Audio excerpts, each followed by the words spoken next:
गणेश पर्व की अखिल विश्व के गणेश भक्तों को मैं बहुत बहुत शुभकामनाएं देता हूं।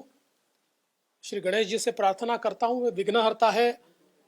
पूरी दुनिया पर, हमारे देश पर, हमारे महाराष्ट्र पर कोरोना का संकट है, उसका विघ्न है, उस विघ्न को वो हरे।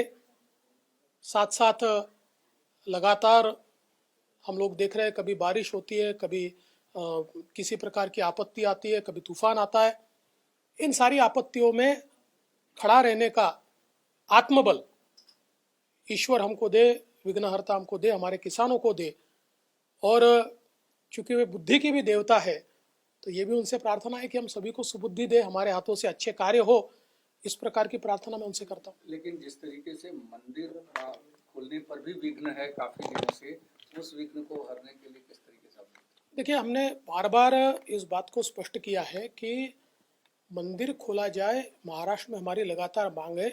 केवल इसलिए नहीं है कि हमको जाकर ईश्वर का दर्शन करना है, हम तो हिंदू हैं, हमारे तो 33 करोड़ देव है, आप में भी हमारे भगवान है और यह दीवाल में भी हमारे भगवान है। लेकिन इन मंदिरों पर जो लोग छोटा छोटा काम करके अपना जीवन यापन करते हैं, चाहे वो फूल बेचने वाले हो, अगरबत्ती बेचने वाले हो, हल्दी या कुमकुम बेचने वाले लोग हो, प्रसाद बेचने वाले लोग हो, मंदिर के पुजारी हो, मंदिर के सेवक हो, लाखों लोगों की एक अर्थव्यवस्था भी उसके ऊपर टिकी है। और जब हम महाराष्ट्र में दारू की दुकान, मदिरालय खोल सकते हैं, तो मंदिर बंद रखने का तुक क्या है, मैं समझ नहीं पा रहा हूँ। तो मैं ईश्वर से प्रार्थना करता हूँ कि ईश्वर ये भी सुबुद्धि दे सरकार को। कांग्रेस को लेकर जिस तरीके से शरद पवार का तंज है कि जमींदारी अभी भी वो अपने आप को मान रहे हैं, जबकि सब कुछ छिन चुका है, ये मानना चाहिए। मुझे ऐसा लगता है कि कांग्रेस का इससे यथार्थ वर्णन दूसरा कोई हो नहीं सकता।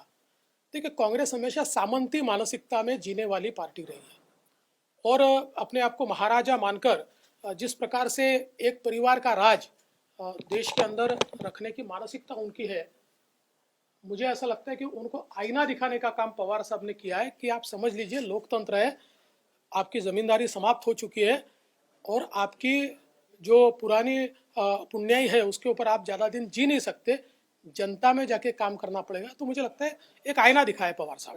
एक सवाल किसानों को लेकर के, जिस तरीके से किसानों को लेकर के कांग्रेस उनको सपोर्ट कर रही है कि केंद्र सरकार गलत काम मुझे लगता है गणेश पर्व है, छोड़ दीजिए कि वो हम राजनीतिक भाषण करें। सर, मंदिर पहले से बंद है, गणपति पर बहुत सारे, गणपति त्योहार में बहुत सारे प्रतिबंध लगाए गए, अब धारा 144 भी मुंबई में लगा दी गई है, क्या कहेंगे? गणेश पर्व यह मुंबई का एक बहुत महत्वपूर्ण पर्व है, महाराष्ट्र का बहुत महत्वपूर्ण पर्व है और देश का भी महत्वपूर्ण पर्व है। लेकिन मुंबई में इसकी बात ही कुछ और होती है।